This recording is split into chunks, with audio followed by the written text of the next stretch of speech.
Assalamualaikum warahmatullahi wabarakatuh. Innal hamdalillah nahmaduhu wa nasta'inuhu wa nastaghfiruh wa na'udzu billahi min syururi anfusina wa min sayyiati a'malina may yahdihillahu fala mudhillalah wa may yudlil fala hadiyalah. Asyhadu an la ilaha illallah wahdahu la syarikalah wa asyhadu anna Muhammadan abduhu wa rasuluh la nabiyya wa la rasula ba'dah.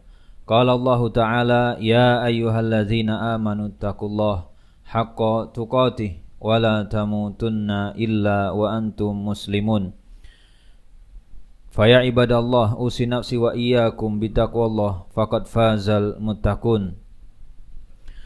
Semoga salawat dan salam selalu tercurah kepada Nabi kita Muhammad sallallahu alaihi wasallam. Jamaah salat Jumat rahimani wa rahimakumullah. Topik khutbah kita pada siang hari ini yaitu adalah curang di dunia, sengsara di akhirat. Ada 3 poin yang akan kita bahas di khutbah yang pertama dan 1 poin di khutbah yang kedua. Poin pertama yaitu Allah Subhanahu wa ta'ala menjelaskan ada perbuatan orang-orang ketika berdagang, ketika menimbang, ketika berinteraksi dengan manusia, mereka memiliki sifat yang tidak baik yaitu curang dan tidak jujur ketika menakar dan ketika menimbang. Di antara alasan kenapa manusia melakukan itu kebanyakan karena ingin mendapatkan keuntungan yang lebih besar. Namun karena kepentingan-kepentingan dunia dan yang lainnya, mereka lupa dengan cara-cara yang dihalalkan oleh Allah. Maka Allah Subhanahu wa ta'ala mengingatkan di dalam surat Al-Mutaffifin. Allah menyebutkan wailul lil mutaffifin. Maka celaka bagi mereka yang mutaffif.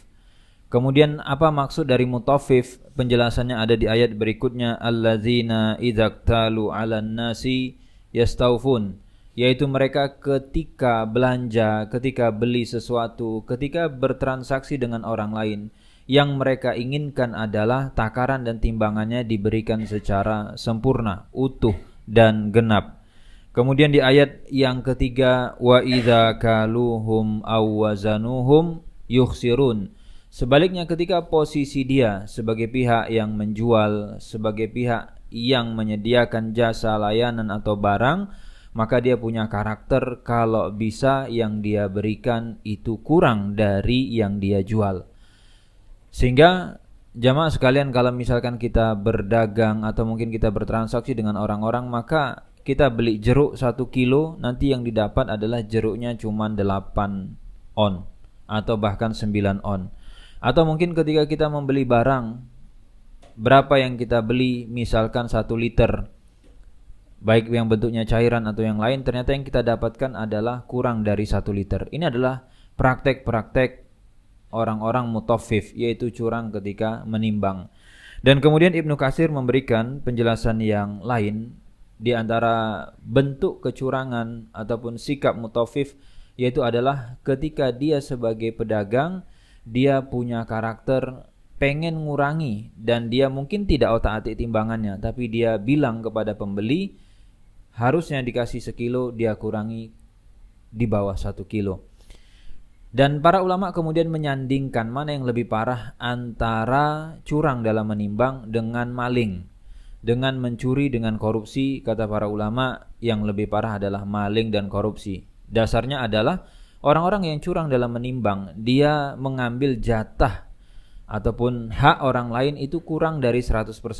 Jadi kalau tadi dia jual barang 1 kilo, dia korupsinya yang dia ambil mungkin 100 gram, mungkin 150 gram. Sedangkan maling atau koruptor ataupun pencuri, yang mana dia ngambil harta orang, dia tidak memberikan kompensasi apapun, ini jelas lebih parah. Ini poin yang pertama. Kemudian poin yang kedua, apa dampaknya ketika kita melakukan perbuatan curang? Di antara cara Allah Azza wa Jalla ketika menjelaskan bahwa suatu perbuatan itu terlarang, suatu perbuatan itu bermasalah, yaitu menjelaskan orang-orang terdahulu, orang-orang sebelum kita yang sudah melakukan perbuatan tersebut dan Allah jelaskan ancamannya. Di antaranya disebutkan oleh Ibn Katsir rahimahullah, wa ahlakallahu qauma Syuaib. Allah Subhanahu wa taala menghancurkan, membinasakan, memberikan hukuman kepada masyarakatnya Nabi Syuaib. Apa alasannya? Kenapa Allah musnahkan dan binasakan mereka? Disebutkan ala makanu yabkhasunan nas fil mikyal wal mizan. Karena mereka itu ketika berinteraksi dengan manusia, ketika bertransaksi, bermuamalah, itu mereka mengurangi takaran. Takaran itu biasanya kaitannya dengan volume, baik yang bentuknya liter, mililiter, ataupun al-mizan yang kaitannya dengan berat. Jadi timbangan 1 gram, 2 gram, 1 kilo, 2 kilo.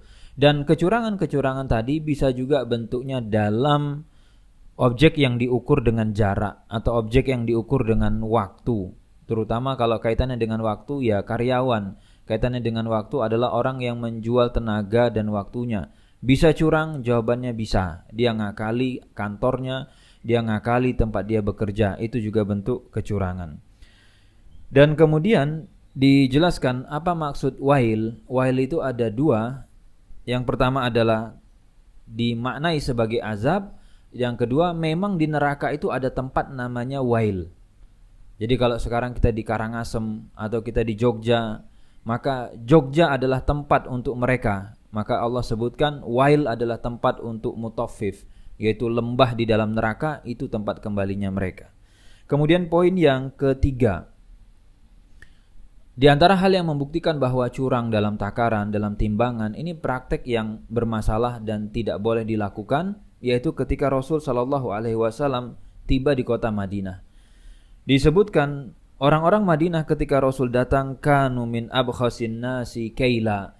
Mereka itu termasuk orang yang curang. Mereka di masyarakatnya juga menyebar praktek-praktek tidak jujur dalam menakar, dalam menimbang, tidak jujur dalam jual beli, dalam muamalah, dalam interaksi. Maka kemudian Allah Subhanahu wa taala turunkan ayat tadi, wailul lil mutaffifin. Maka fa hassanul kaila ba'da zalik. Akhirnya masyarakat berbenah dan mereka kemudian berubah. Sehingga itu yang kita perlukan jamaah salat Jumat rahimani wa rahimakumullah. Ketika kita mengaku sebagai umat Islam, mengaku bahwa kita beriman kepada Allah, kepada Rasul, maka kita juga dituntut untuk membuktikan pengakuan tadi. Salah satunya adalah ketika kita berinteraksi, bermuamalah, pastikan kita menjadi orang-orang yang jujur dalam menakar, dalam menimbang, dalam mengukur, dalam urusan apapun itu kaitannya dengan muamalah. Karena kita tidak hanya memikirkan kepentingan di dunia, tapi juga kita memikirkan kepentingan-kepentingan kita di hari kiamat kelak. Itu adalah 3 poin kaitannya dengan larangan curang dalam menakar dan menimbang. Aqulu qauli hadza astaghfirullah li wa lakum wa lisairil muslimina min kulli dzamb fastaghfiruh innahu huwal ghafurur rahim. Alhamdulillah wa kafa wa salatu ala habibinal mustafa amma ba'd. Jamaah salat Jumat rahimani wa rahimakumullah. Jika orang-orang yang agamanya bukan Islam dan profesi mereka pedagang atau mereka melakukan transaksi, mereka memegang prinsip yaitu jujur dalam muamalah, jujur dalam interaksi. Tapi yang memotivasi mereka biasanya adalah kepentingan dunia. Karena itu adalah strategi bagaimana mereka menjaga kepercayaan customer.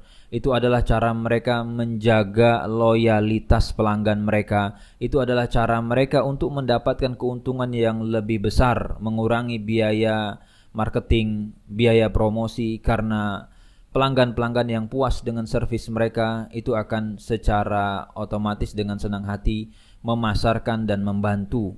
Sebenarnya tidak ada yang salah dengan motivasi dunia semacam itu, namun kita sebagai seorang muslim, ketika kita jujur, ketika kita berusaha untuk menepati takaran dan timbangan, kita bukan semata-mata untuk mendapatkan kepentingan dunia, karena kita sadar bahwa itulah yang diperintahkan oleh Allah, dan saya sebagai hamba Allah yang baik, saya akan berusaha mengamalkan apa yang Allah inginkan. Dan di dalam ayat yang lain di dalam surat Al-Isra, Allah Subhanahu wa taala menyebutkan wa auful kaila idza kiltum wazinu bil qistasil mustaqim. Allah yang perintahkan kalau kalian menimbang maka penuhi timbangan itu, ketika kalian menakar maka genapi takaran itu, dan Allah yang menjamin zalika khairun wa ahsanu ta'wila. Maka jika kalian jujur, jika kalian genapi dan lakukan itu, pasti efeknya, dampaknya jauh lebih baik dari yang kalian perkirakan. Dan ini sekali lagi butuh keimanan, karena godaan-godaan dalam urusan dunia itu sangat besar. Ketika kita tidak kuat dengan godaan-godaan tadi, maka orang biasanya akan mengambil jalan pintas. Salah satu jalan pintas yang dianggap pantas untuk mendapatkan keuntungan besar adalah melakukan kecurangan. Maka orang yang beriman tidak akan tergoda dengan hal-hal yang semacam itu.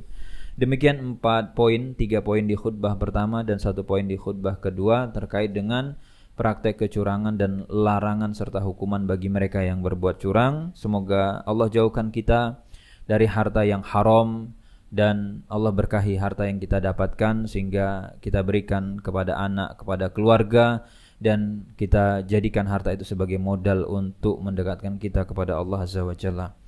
Innallaha wa malaikatahu yusholluna 'alan nabi ya ayyuhalladzina amanu shallu 'alaihi wa sallimu taslima. Allahumma shalli 'ala Muhammad wa 'ala ali Muhammad. Allahumma ighfir lil muslimin wal muslimat wal mu'minin wal mu'minat al ahya'i minhum wal amwat innaka sami'un qaribun mujibud da'wat ya qadiyal hajat. Rabbana la tuzigh qulubana ba'da iz hadaitana wa hab lana min ladunka rahmah innaka antal wahhab. Allahumma a'inna ala zikrik wa syukrika wa husni ibadatik. Allahumma a'inna ala zikrika wa syukrika wa husni ibadatik. Rabbana atina fid dunya hasanah wa fil akhirati hasanah wa qina adzabannar. Aqimus shalah.